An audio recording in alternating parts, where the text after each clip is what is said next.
I'm calling this meeting to order of the Ferrisburg Planning Commission. Craig, can I have a roll call, please? Chairman Post, Here. Commissioner Carlson, Commissioner Holly, Here. Commissioner Schulberg, Present. Commissioner DeYoung, Here. Commissioner Weber, Here. Commissioner Tuggle. Here. Mr. Chairman, I would move to excuse Commissioner Carlson, Mayor Carlson. Second. All those in favor? Aye. Aye. Thank you. May I have a motion to approve the agenda for tonight? So moved. Second. Any discussion? All those in favor? Aye. Aye. And may I have a motion to approve the minutes of the February 6th meeting as printed? I move to approve the minutes as printed. Second. Any discussion? I did just want to note that, Craig, that one item that was referred to zoning, we didn't approve it. Can you tell us what happened? Has that been heard by zoning? No, we're coming up this week. Coming up this week. Okay. Thank you. You're talking about the boat lot. Yes. Yeah. All right. All those in favor? Aye. I'm sorry, next Thursday.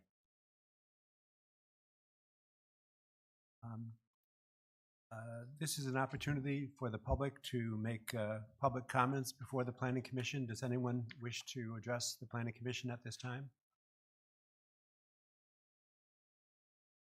Seeing none, we'll move on to the first public hearing. The purpose of this public hearing is to consider an ordinance to amend the city code by amending Chapter 154 zoning to amend Section 3.280 to permit small-scale produce stands in a residential zoning district.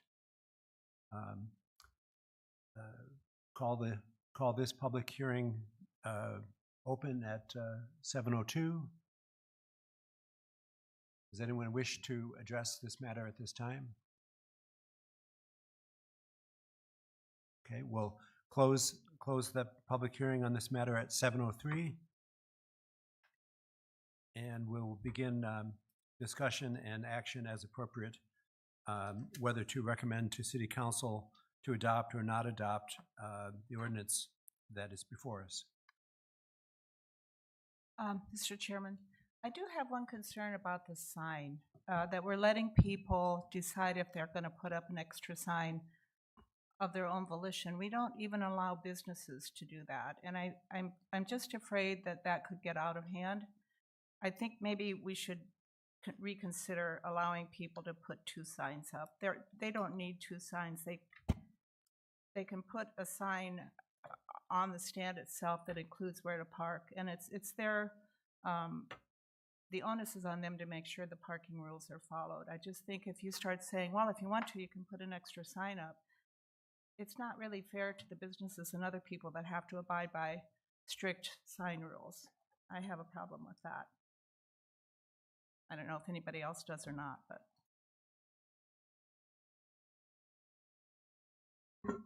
Excuse me, David, where is this addressed in the proposed ordinance? On the second page, it says, any temporary yard sign associated shall comply with section 770. However, notwithstanding the temporary sign requirements, 1 extra temporary yard sign beyond the allowances is permitted to direct customer traffic.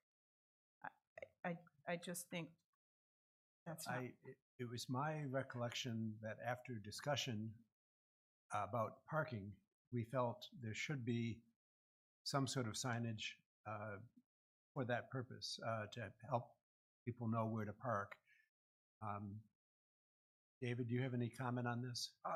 That's correct. That's where we left it at the last meeting, that it would be one extra smaller temporary sign to be able to direct them to parking.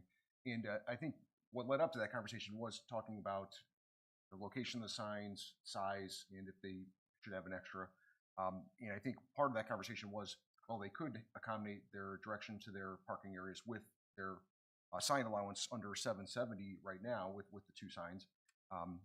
But then the planning commission did decide, well, there was a general consensus that one extra up to 2 square feet would be permitted. And so that is much smaller than the temporary sign allowance. Just, I think the intent was just some very small ancillary sign just to kind of direct them to that. But Regina, you are correct. They could handle that through the temporary sign allowance already through 7.70. So completely up to the planning commission if you think that an extra sign should be available for that purpose or not. There's already temporary sign allowance that they can use, or any applicant. It's just something that I thought we needed to consider, because we can't make an ordinance to fit one situation. It has to fit to everyone.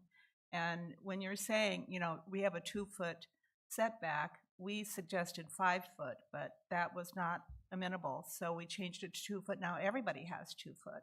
And that's based on one situation. And I know people want this, and I think it's important, and I'm all for produce stands, but I just think we have to be really careful, because once it's in writing, it's pretty much set in stone. So without a lot of hubbub to change it. So just consider. Yeah, I do agree with you, Regina. I feel like we need to remember that this is an ordinance for everyone. And I mean, I think that if the parking can, if we can utilize the temporary yard sign, I don't think that we need an additional one. I think you bring up a good point, Regina. Could I ask you to step forward and address us on this point? The question is being raised, instead of 2 temporary signs plus a third for parking, could you use one of your temporary signs to be the parking sign? Yes, we could.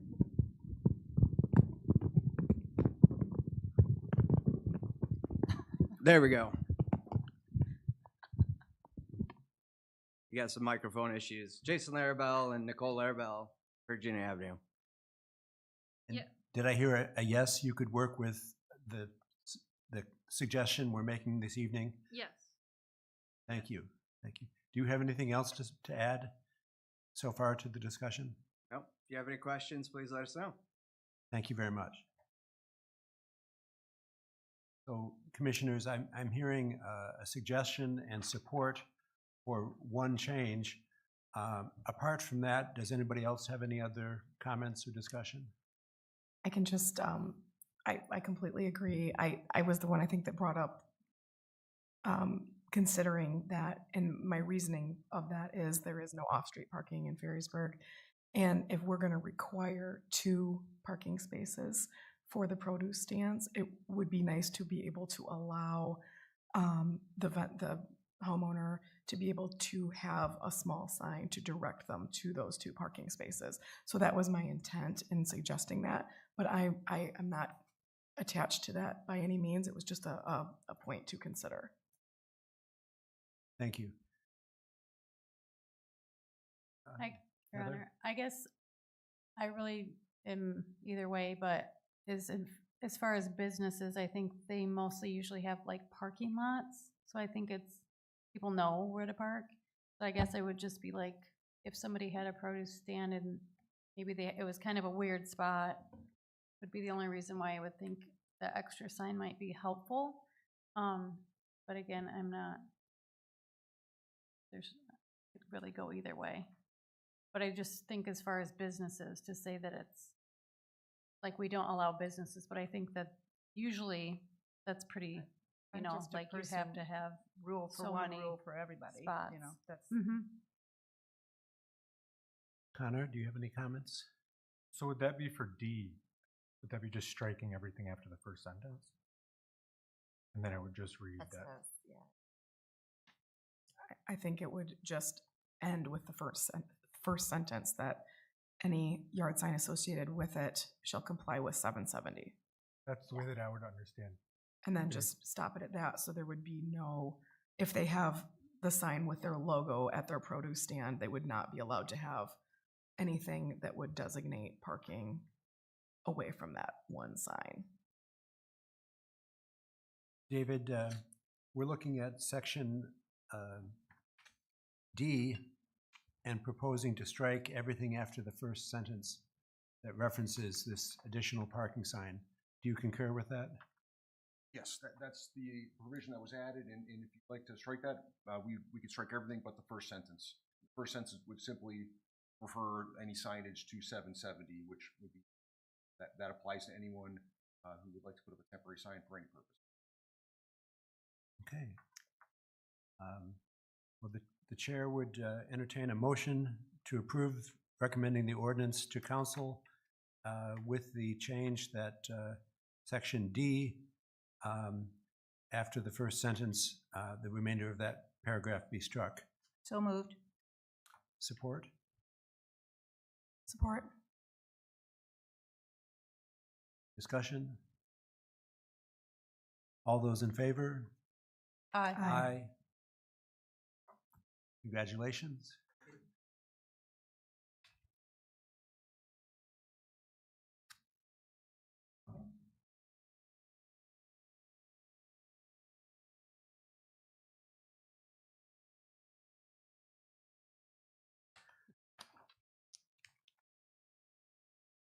Okay, I'm calling a public hearing to order at 7:11. The purpose of this public hearing is to consider a request filed by Todd Camps for a special use permit and for site plan approval for a condominium of storage units, personal and commercial storage suites, and for a special land use to have accessory dwelling units on parcels number 70, 03, 09, 300, 073, and parcel 70, 03, 09, 300, 074, commonly known as the vacant parcels on 17360 James E. Court. Is anyone here to address the public hearing portion of this?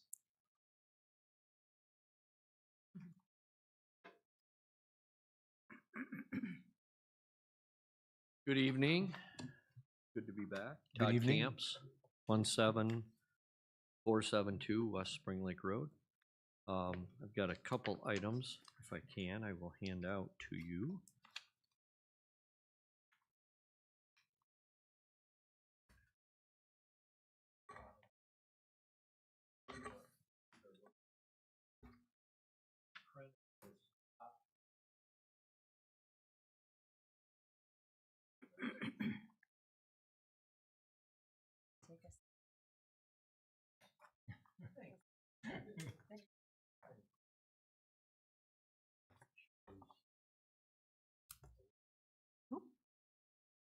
Thank you.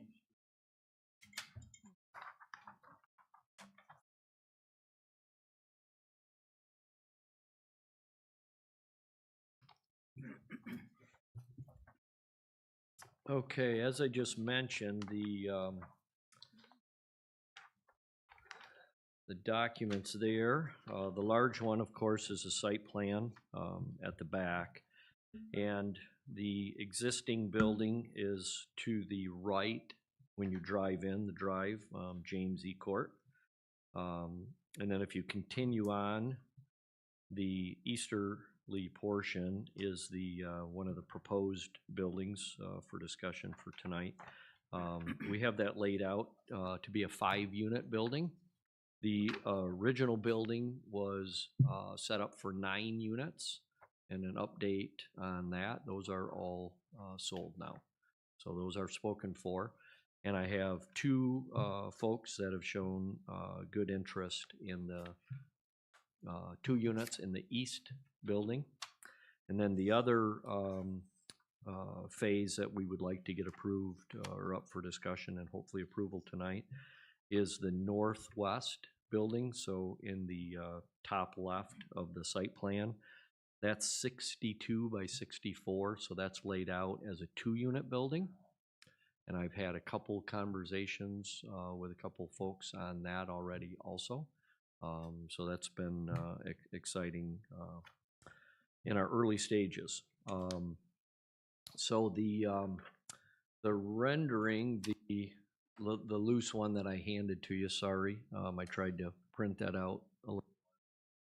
And, operator error, so you got a small, not so quality print, but that shows the right, of course, is our existing building, shows the extension of the drive to the east building, and then the one in the bottom left is the 2-unit building.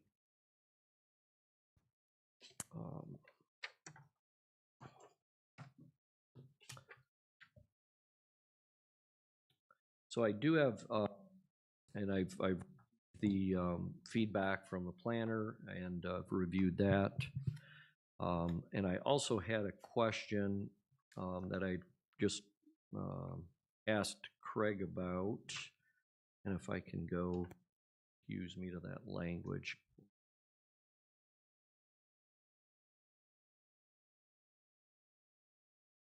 So where we're, for the public hearing, as was just read, we're asking about special use permit and for site plan approval for condominium of storage units, personal and commercial storage suites, and for a special land use for accessory dwellings.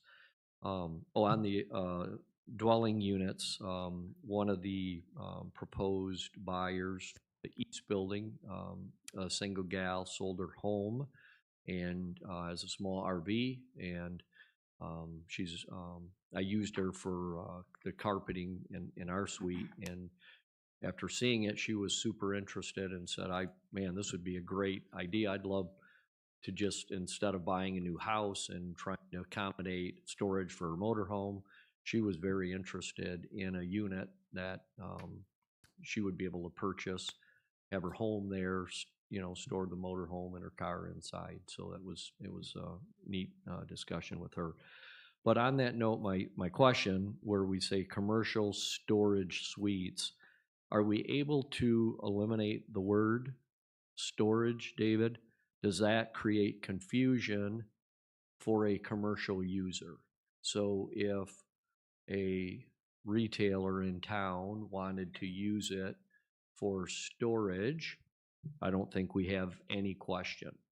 If Connor has an electrical business or a roofing business, it's a commercial zoned, and if his business fits within the zoning for commercial, I don't think we have any issues with him running his electrical or his roofing or his plumbing company out of that unit.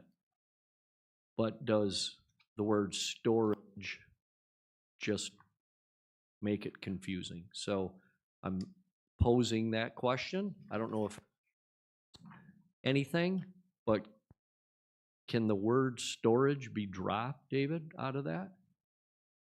No. This ordinance was written specifically on behalf of Channelside.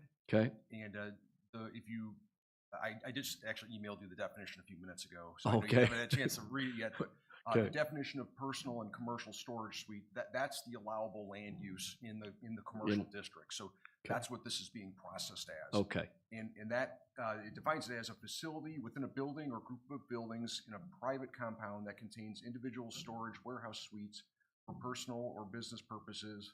And then, if authorized, warehouse suites may include accessory office, kitchen, and bathroom facilities, as well as accessory dwelling units. Okay. So again, it says for commercial use, so I guess it shouldn't be an issue. I was just wondering if that word could be dropped or if it was confusing. So maybe a non-issue. Sounds like a non-issue. It is, and the ordinance also does recognize that small businesses can operate out of these units in a personal and commercial storage suite facility. Okay, It does, awesome. But if there is a business there, it needs to meet all. It needs to be permitted within commercial, and it has to meet any additional parking requirements if it would warrant those. Okay, awesome, thank you. Okay,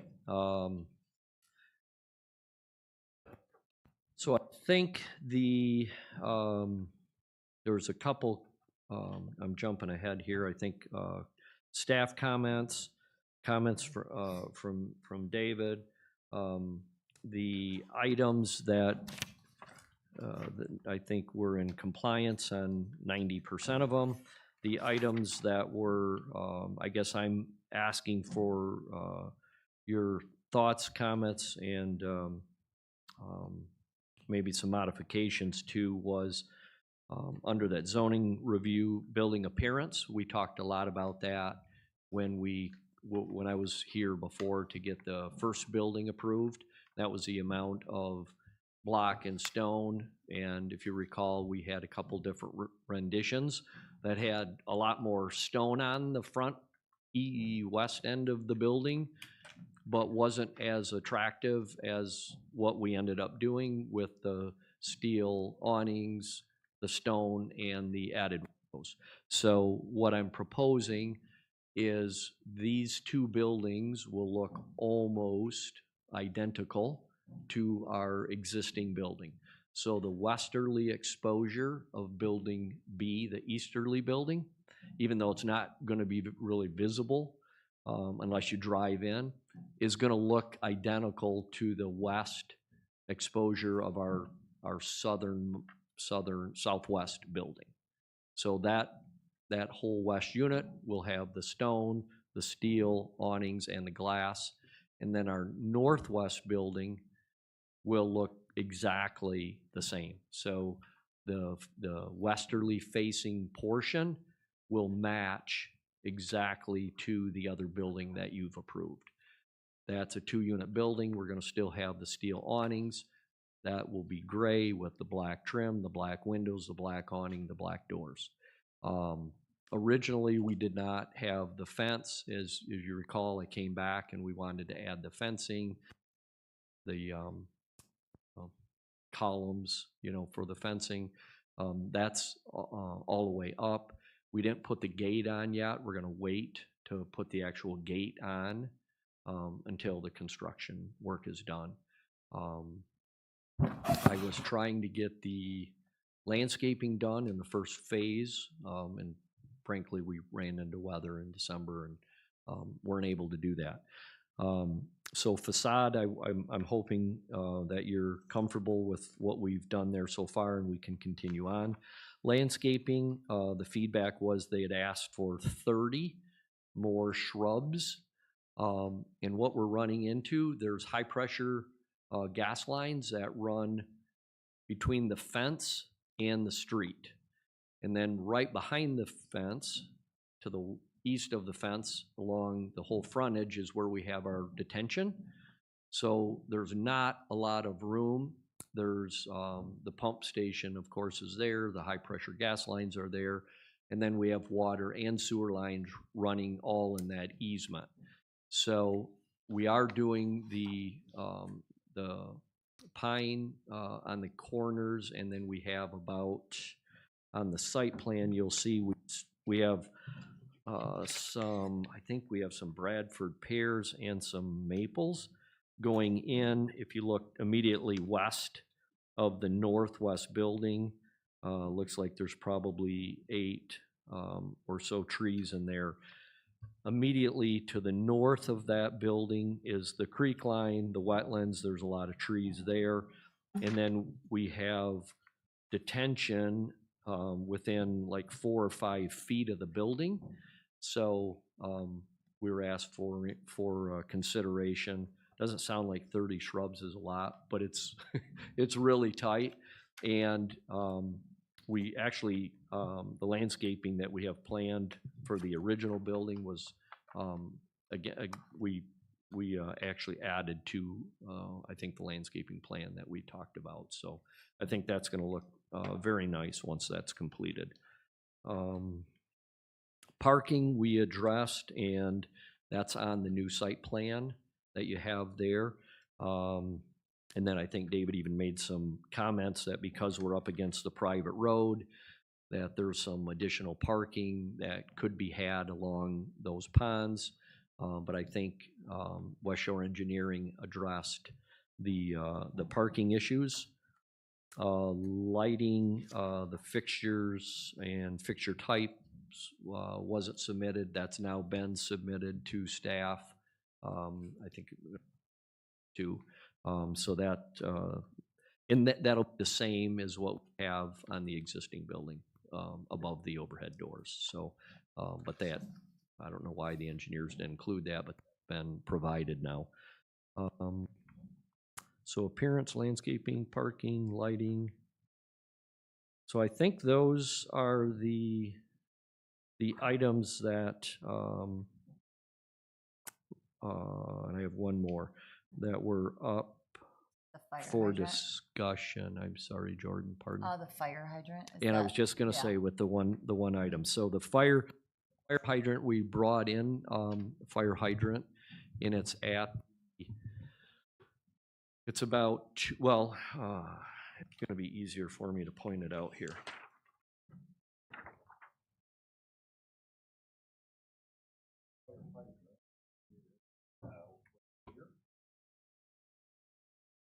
And the comment from fire is, bring the fire hydrant. Doing that with West Shore.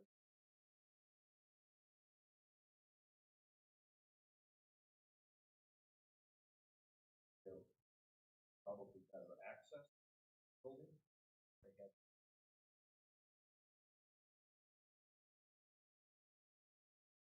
Possible.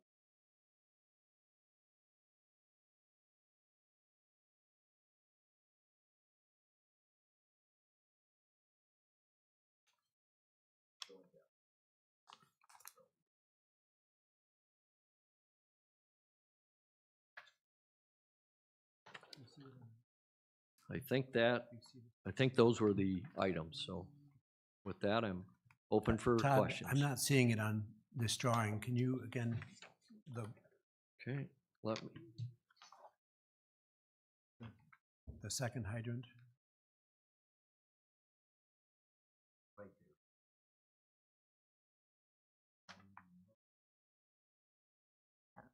yes. Well, yeah, because if this is where it was.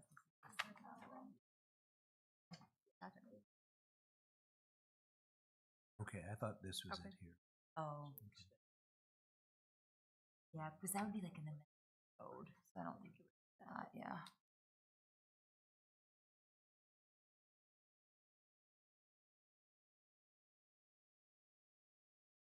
Todd, we're still in the public comment or Yep. public hearing portion of the meeting, so when you finish what you wish to say, we'll be asking for comments from the planner, and you will, if we have further questions for you, you'll still be able to answer them. Awesome. Okay, thank you.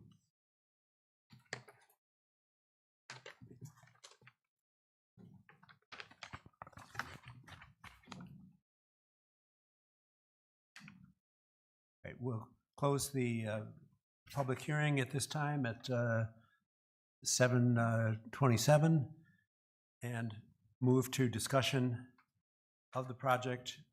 And David, could you, we've continually been getting last-minute additions and corrections and modifications. Can you tell us where we are, please? Yes, Mr. Chairman. So yes, we have received a few updates in the last few days and this afternoon as well. So I can walk through those as they relate to the conditions that were included on page 9 of the report. So before that, though, the first comment is concerning Todd's comment about the business use, and I did find the quote on page 2 of the report. It says, "Business operations should not be conducted out of personal or commercial storage suites unless the use is permitted or a special land use within the applicable zoning district," so commercial, and approved by the zoning administrator or planning commission as applicable. So if for some reason, like if it was a contractor that was a special land use in one of the units, they would have to come back to you for approval. Otherwise, if it's just a permitted use, they can be approved administratively. So in some cases, there's a possibility of additional parking could be triggered. I think there is still areas on the site that could accommodate parking if they ever had businesses there that needed additional spaces. There's the oval-shaped stormwater area right in the middle of all three sites. They could possibly get a couple parallel spots there. But again, that's not really an issue right now. They have enough parking for future, that additional parking could be accommodated. So beyond that, it was also mentioned the accessory dwelling units. So as you recall, a few months ago, you reviewed the accessory dwelling units for the first building. During that review, we had to look at each individual unit and lay out to ensure that it met the specific use requirements for accessory dwelling units. So although we had it advertised for accessory dwelling units, we didn't get any details, and I don't think they were prepared to have that detailed construction design of the interior of those units just yet. So we cannot approve accessory dwelling units and get something more detailed for each unit, similar to your last review. So then on to the 5 points on page 9, the building appearance. So they are proposing, as Todd said, same building design as the first building. So it is consistent. If you granted a waiver, it would be consistent with your past action for the site. And you do have that authority to grant that waiver. Landscaping. So I mentioned that Todd did as well, that there are 30 shrubs required based on the linear footage of that front yard area. And there's also another requirement that we need to ensure that the overall landscaping plan doesn't include more than 25% of any one species. So that should just be confirmed. But I would push back a little bit on the landscaping issue. Between the right-of-way and the fence, there are 9 canopy trees. So canopy trees have a much greater impact by utilities. So I wouldn't see any sort of issues with a few clusters of shrubs within that area between the fence and the right-of-way if 9 canopy trees can be planted there. Then alternatively, there's also room between the building and the water line. So you have about 15 feet or so. It does drop off gently, but there could be a few clusters of shrubs between the building and that front retention area, and also just right in front of the western parking row on the new plan. You see there's 2 90-degree spaces on the west side of that parking lot. There could be a few shrubs there. So I don't think the shrub issue should be waived based on the site, but we can certainly discuss that. Parking, so I think the newest plan that you've received, it does address the 3 points. So they do have 4 parking spaces for Land Division Building A. They have 10 spaces for Land Division B, Building B. And so they're good to go there. I just need to confirm that the dimensions for Land Division A parking are compliant. So when you back out of a space, there's supposed to be 24 feet there. It looks a little tight, but it looks like it might work. But the notes aren't on the plan for the dimensions. So I would just keep that in there as a condition, just to confirm that the parking area dimensions are compliant. But otherwise, they have the right amount of spaces, and they do meet the setback. I mentioned that the parking space needs to be 10 feet from that James Courts right away, and so that is maintained 10 feet. Lighting, we did get a packet today with specifications for wall pack lights. Those are good to go. They're compliant. I have no concerns with them. And then lastly, the other agency and city department head approvals are necessary. Mr. Chair. Yes. So in your packet, you notice that there's no report from the city engineer as of yet. The city engineer has reviewed the plan, has requested information. Some more information came in today, and I haven't heard back from the city engineer, so we do not have his report yet. And what points is the city engineer addressing for us?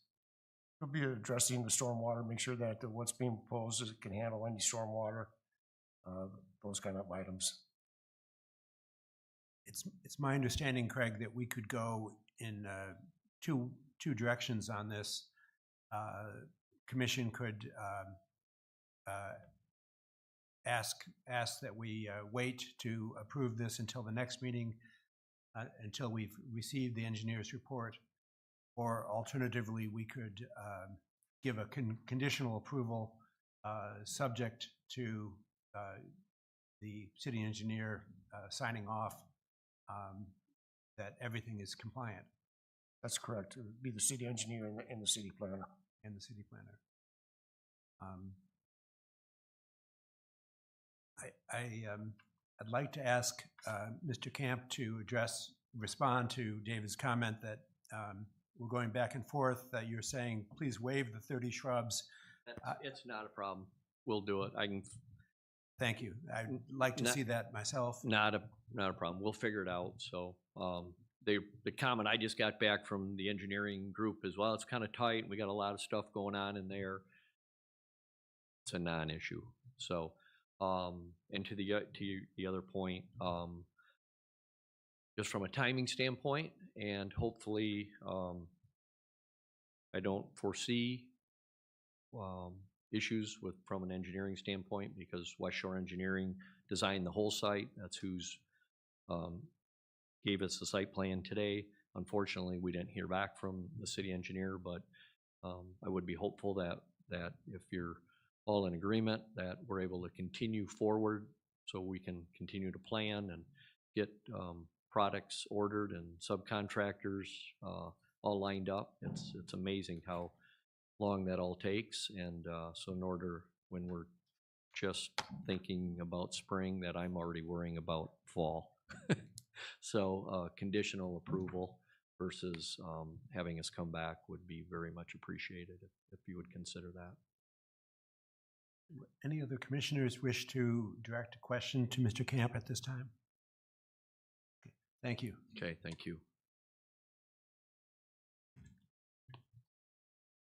Mr. Chairman, just one comment. I think all the comments and conditions are minor enough that I'd recommend that you would do a conditional recommendation to the city council for that, because they will be the final decision-making body for the special land use. But there may be some minor tweaks based on engineering review, but if there was anything significant, it would come back to you and to shift the building significantly. But the engineer's comments are going to be grading, stormwater, utilities, items of that nature. But I don't think the comments would affect the overall layout as you're seeing today. Good, good. Thank you for that direction, David. Any other discussion before? So I'd like to call for a motion to approve the project. Yes. Okay. I would move to approve the project. Second? With conditional. Conditional. Yes. Thank you for the clarification, Jordan. So the motion is to approve the project conditioned on both the city engineer and the city planner approving the final changes before it goes to council. Second. Okay. And city departments. Any other discussion? I thought Jordan seconded it earlier, Heather. Oh, sorry. We all seconded. And just to clarify, the motion does include the waiver for the appearance requirements, so that it would be a similar waiver as building one. Yes. Yes. Okay, just want to be clear on the record that waiver was recommended. And that also included the approval of the city departments. Correct. Is it? I think it's just. Is it just the engineer and the planner, Craig, who are?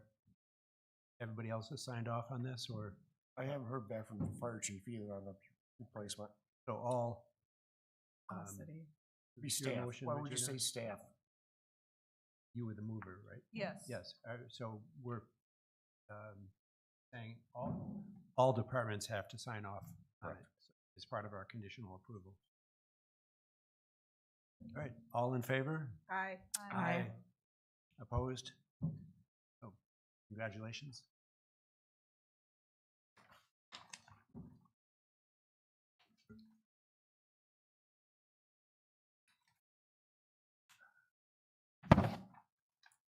Okay, I'd like to open a public hearing. The purpose of this public hearing is to consider an ordinance, to consider an amendment to the zoning ordinance, section 7.70, district sign regulations.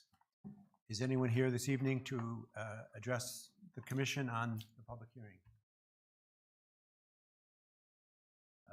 And so we open the public hearing at 7:37 and close it at 7:37. Commissioners, let's discuss and take action, if appropriate, to recommend or not recommend to council to amend the zoning ordinance as proposed to section 770 district sign regulations. Discussion? Mr. Chairman, I will say that right during the last election, council also kind of waived the enforcement of the ordinance as is. So I think that it's behooves us to approve this and recommend passage. We had big citizen support. Many people spoke out about it, and it always rankled with me anyway. So I would like to move that we recommend to council that this be passed. So there's a motion to approve. Is there a second? I'll second. I have a little bit of discussion. Sorry. Yes. So there's a motion on the table. Discussion. Okay, I have 2 questions on this. I know at the last meeting, Chairman Post, you recommended that we go on this side property lines from 15 feet down to 2. And I was thinking about that quite a bit since then, and I was kind of wondering if you could just help me understand your position on the benefit of going down to 2 feet. Thank you for that question. In my neighborhood on the North Shore, there are a number of homes that are constructed in such a way with driveways that there is very little space to put up your sign to promote your cause or your candidate. And so in the discussion, as a practical matter, if you set a setback of 5 or 10 feet, it would not be practical for people to express their free speech rights. So we requested that it be down to 2 feet.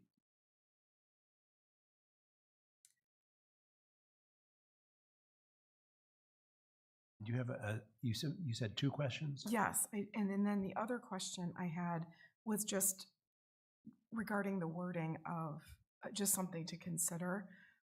It first says, 1 temporary yard sign, that's great. And then I think the second line is great. And then also 1 temporary yard sign on those. I was just thinking about, would it be effective to just after that third line, just say additional yard signs are permitted 30 days prior to an election and 7 days after. Can you clarify for me, Sandy, which line you're speaking of? So right below this in the red that's underlined, that starts with notwithstanding the above limitations, there is no limit on the number of extra temporary yard signs. I was just thinking about, would it make sense just to say additional yard signs are permitted 30 days prior to an election and 7 days after, just to simplify it a little bit, but that might not be necessary. Maybe it's just better the way it's written. It's just something for everybody to consider. Thank you. David, do you understand the change Sandy is asking about?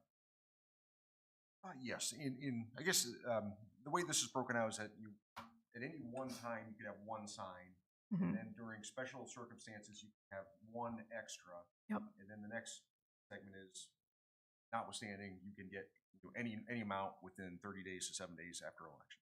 Yep. So it's just I don't know, I think it works the way because it's in the 3 paragraphs. The second one is you say you have 1, then you can get up to 2 in these other 2 circumstances, and then I don't know, I prefer having it kind of broken out completely, just to kind of That's totally especially fine. acknowledge that political.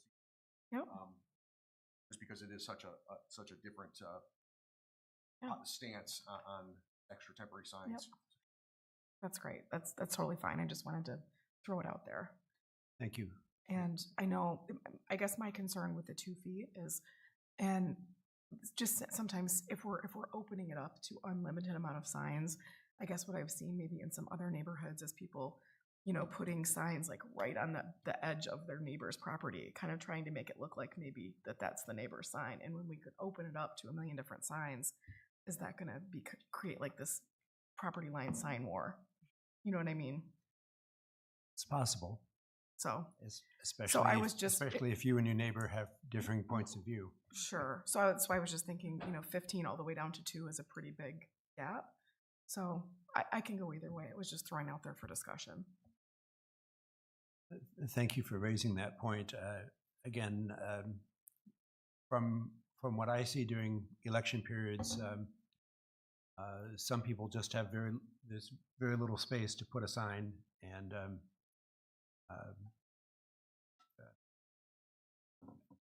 I guess I would say let's try it, and after the next election cycle or two, if it does become more trouble than it's worth, we could revisit it.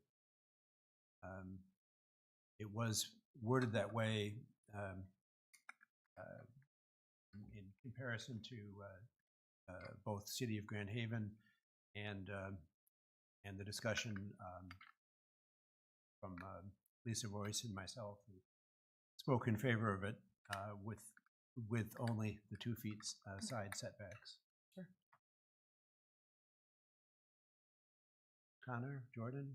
I guess the only comment that I have is, so this is an amendment for temporary yard signs, but it doesn't ever talk about language that's utilized. Is that addressed elsewhere in the zoning ordinance, the type of language that's on these signs?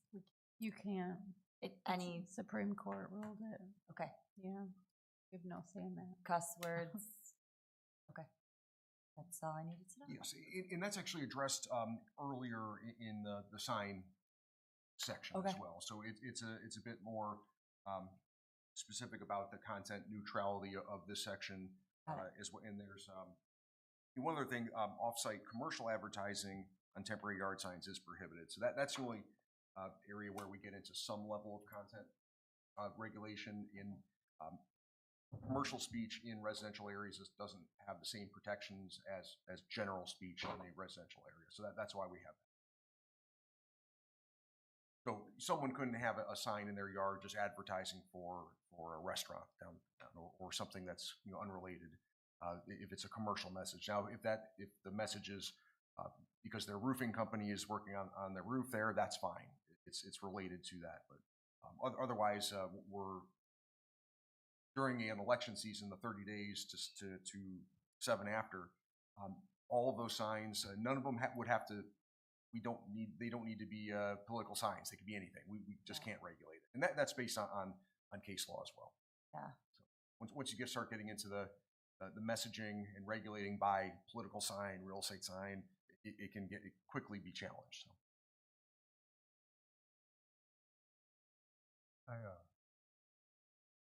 You said at North Shore Drive, but Yes. there's also other neighborhoods too where they identify these. By Smith's Bridge, there's some condos over there. I couldn't. 10 feet. I think there's more than just 20 areas. I would appreciate. Yes, I'm sure you're right.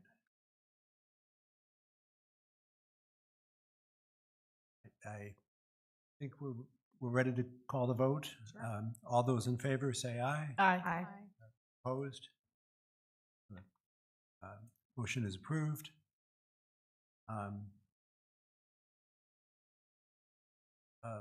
Greg, the wording on the public hearing for master plan just says master plan. Is there, so it's 7:47. Public hearing on the master plan is opened. Is anyone here to address the master plan? So we'll close it at 7:47, and discussion and take action if appropriate to approve or not approve the recommendation to City Council to adopt the 2025 master plan update. Your Honor, I'll approve to recommend to City Council to adopt the 2025 master plan. Second. Okay, it's been moved and seconded to recommend approval of the master plan to council. Is there any discussion commissioners would like to make? Mr. Chairman, I'd just like to say we should pat ourselves on the back for this. We worked very hard. We had extra meetings. Roger stayed on the board to see us through this. You attended all the meetings so that you could keep abreast of what was done. Craig and Dave worked very hard on this, and I think we did a good job. I think everything, the survey that we held, everything was put into that master plan, including pictures. There's no way that you cannot verify that we tried to get input from the people, and I think we did a good job. And I agree, and again, thank you for noting former Chair Roger Jonas, who he worked hard and he made us work hard. Mr. So- Chair, can I just ask Craig and David, did we get any feedback from other communities when we sent that out? Okay, thank you. Jordan, Connor, anything to add? Okay. All right, it's been moved and seconded. All those in favor say aye. Aye.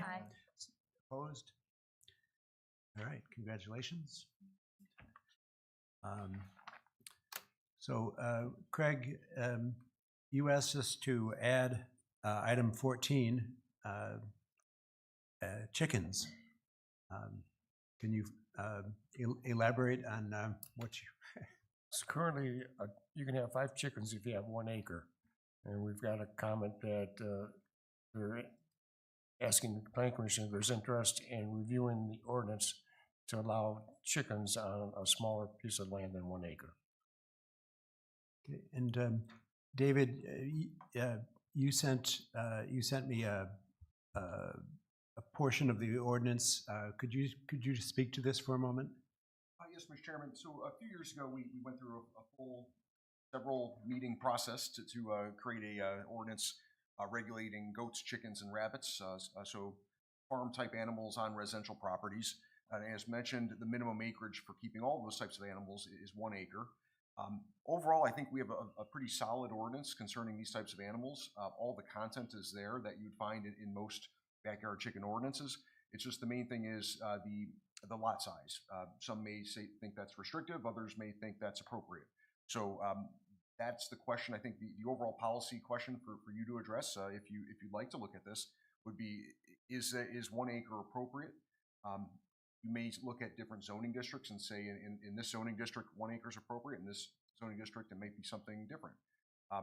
The only other issue that you might want to address if you end up reducing that acreage is the setbacks. So let's just say if you went down to a 1/4 acre or no limits or no minimum, you might want to then adjust some of the setbacks just to ensure that those smaller lots could have chickens and chicken coop and still meet the setbacks that we have in the ordinance. So we have setbacks that range from 15 to 25 feet from the property line where a chicken coop could be.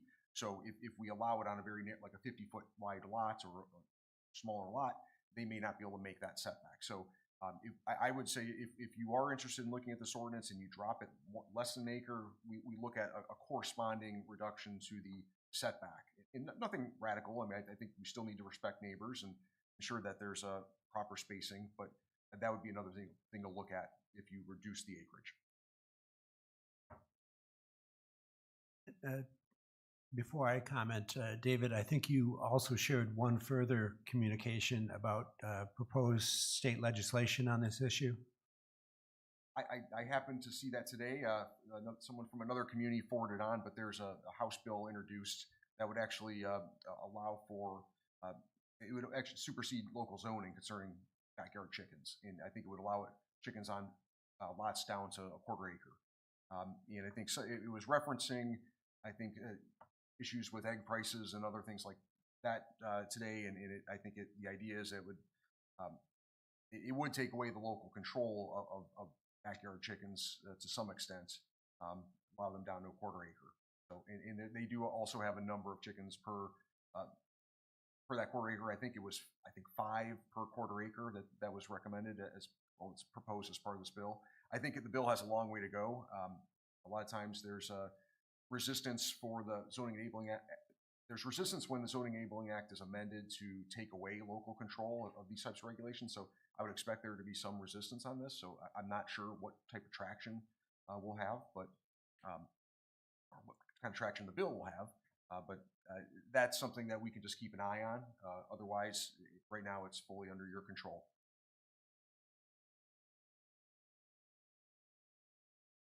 I have a comment, but I would like to open it up to the commissioners for comments or questions.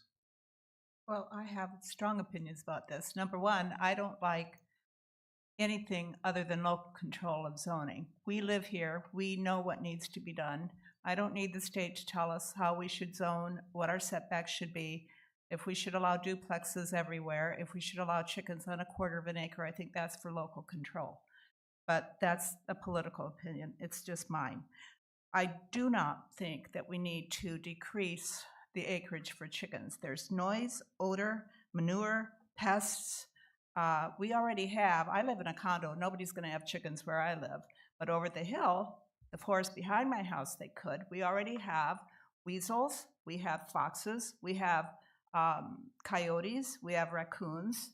All of these possums, they're just gonna increase when you have chickens. There are gonna be a lot of predators in the area. We had a poor mangy coyote roaming around in South Holiday Hills and behind the school at Walden Green. I think this is not gonna help with the egg problem. All chickens now have to be cage-free. So they're gonna have to have a building or some kind of a fence to keep them in. That doesn't mean that they're roaming, they're not free-range chickens. It just means they can't be in cages. So I'm sorry, I just would oppose changing this. We had a big fight they had a few years ago, and I think I was on council when we discussed this. And people wanted to have chickens on an acre and rabbits as well. Now they can't butcher these animals, right, Craig? Correct. So I'm just curious, what do people keep rabbits for? I mean, you can have a pet rabbit in your house. You can have 3 pet rabbits in your house. Are they selling them for other purposes? Because they can't butcher them. What are they doing with these rabbits? We don't have any rabbits in that I'm aware of there. Nobody? No, So- okay, well, all right, I just don't think we need to change the acreage on this at all. I don't want to live next door to a chicken coop, so. I can speak to rabbits. I know a lot of the people that, 4 or 5, they grew up in 4-H, like they'll grow up in 4-H club or have them, and so then they grow up with them, and then they want the kids to have, like they grew up that way, and now they live in a city, and they're like, well, I want rabbits, I can't have rabbits. But they're like pets, right? They're not. They live outside. They live outside. But I think that like somebody might grow up that way, they have rabbits, Oh, have a okay. bunch of them, and they're like, well, Because I know people that they can be litter trained, and I knew one guy that walked his rabbit down the street without a leash, so I know that they can be pets, but I don't know what you would do with them otherwise if you're not going to. I think so. It's just I do know people, and I work in a really rural area, and the people that I know that grow up with rabbits, they had rabbits when they were little, and I think they had rabbits. And it's just a thing that familial thing probably. Well, thank you. But I learned just don't something. understand why. I have one question. The bill, Dave, that you're talking about, that would just affect the acreage and how many? Nothing under, like, the setbacks and everything would still be the bill, if that bill passed? Is that just going to speak to how big of acreage, but then we would still have control as far as the setbacks, or it would, or we don't know yet? My initial reading is that it would allow them on anything with at least a quarter acre, and then aside from that, I think there'd be very few regulations on it. So we'd have to look at that and to see because if we then did something that would create a situation where they couldn't have chickens, like so if the state allows for a quarter acre, but we're going to put 100-foot setbacks on. That's typically where the Zoning Enabling Act, whenever something is preempted in this manner, it's pretty much anything is not allowable. Okay. It just falls back on that state rule, and our regulations do not apply, except for a quarter acre or less. That would be my first understanding. It's the first draft of the bill, so I think a lot of people are going to be assessing it if it moves forward.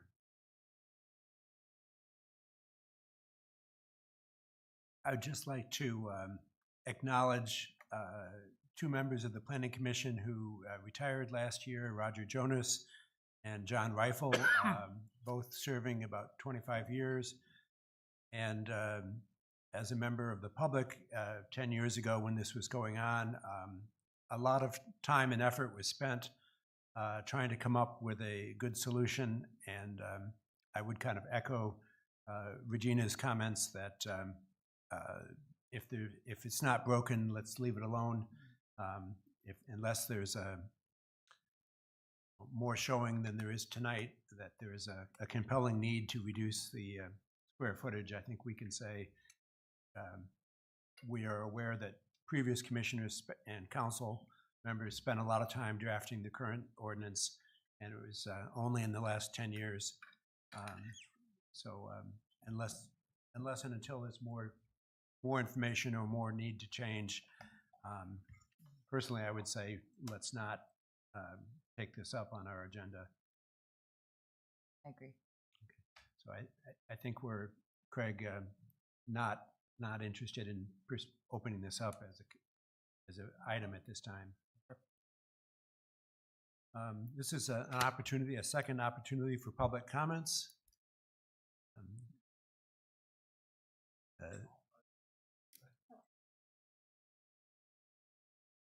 Todd Camps. So I would probably echo the same comments of Regina.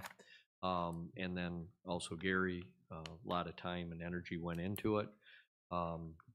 If I also agree having that control locally is just, I think, makes sense, right? To your point, you understand your community, you understand your neighborhoods. If it was less than that at some point, who chose to do that for, proper screening.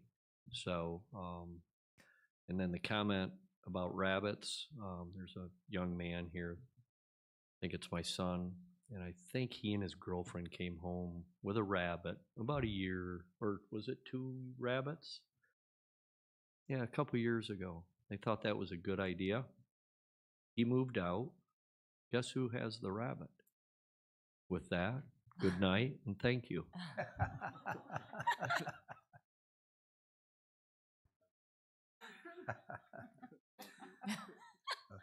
Good night. Zoning administrator report? No report? Chairman report? No report. Commission members, comments? No report. No report. I'd just like to once again offer my condolences, Craig, about your dad's passing.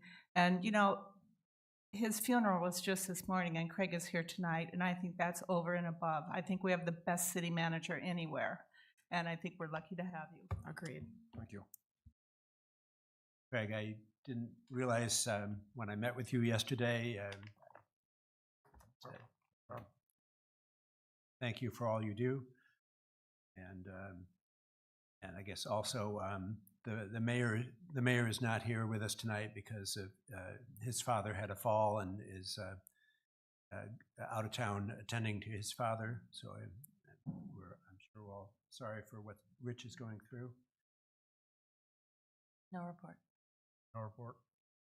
Right. Our next meeting, Craig? First Thursday in April. Okay. Motion to adjourn? Second? Yes. Second? Okay. We are adjourned. Thank you.